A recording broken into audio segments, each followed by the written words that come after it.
trying to free your mind, Neo. But I can only show you the door.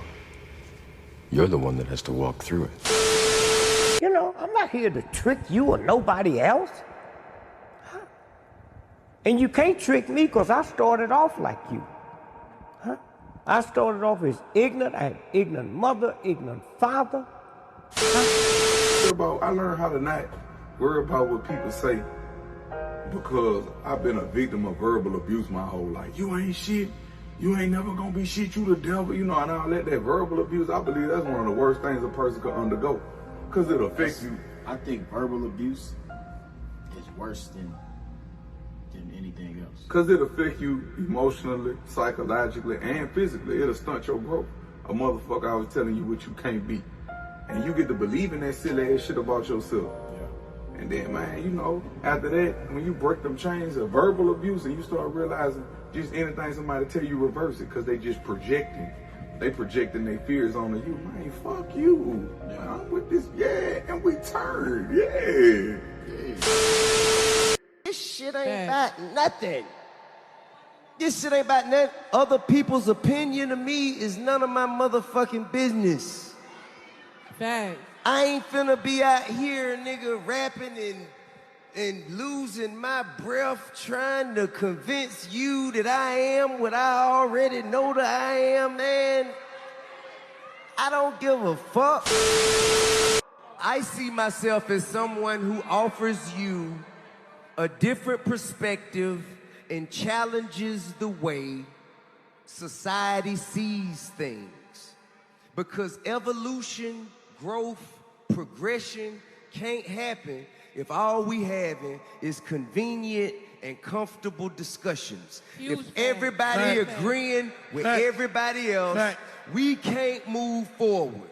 Somebody got to stand up and go against the grain and say, that shit don't make no sense. Men, we're not taught to value ourselves. We're taught to value our relationships, what we accumulate in life, what we work towards, and then we leave ourselves in an emotional deficit. And since from young boys we're told not to cry, shut up, just get out here and get it and grind.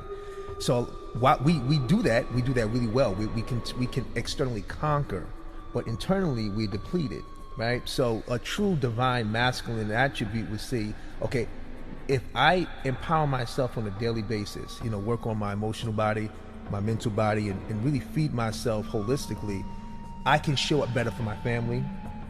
I can show up better for my work in the world because I'm my authentic self.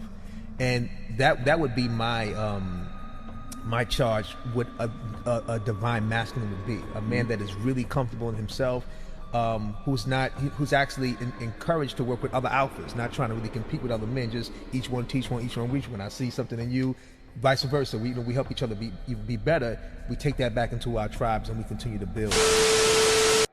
We represent light. And there's no darkness in the world. That's what I love about nighttime. I get up and watch the sun come out.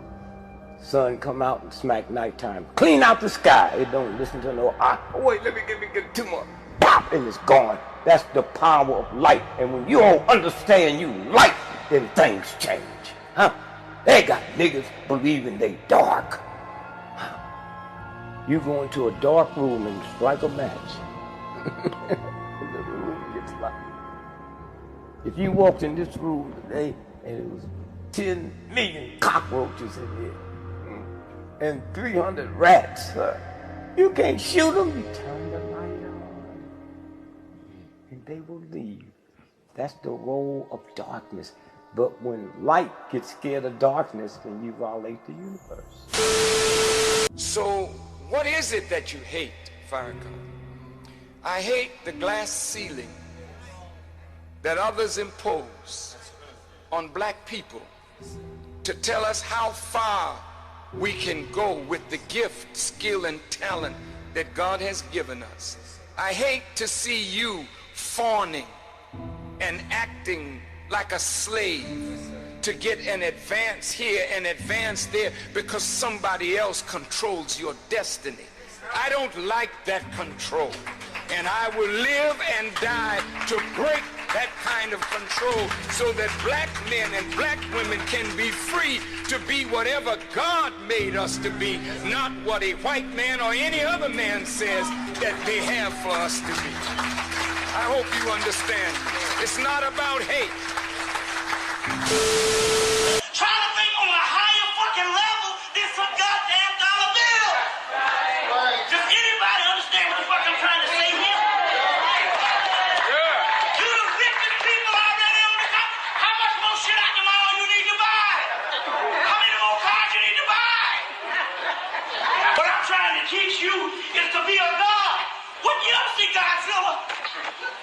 You think Godzilla give a damn about a motherfucking trunk full of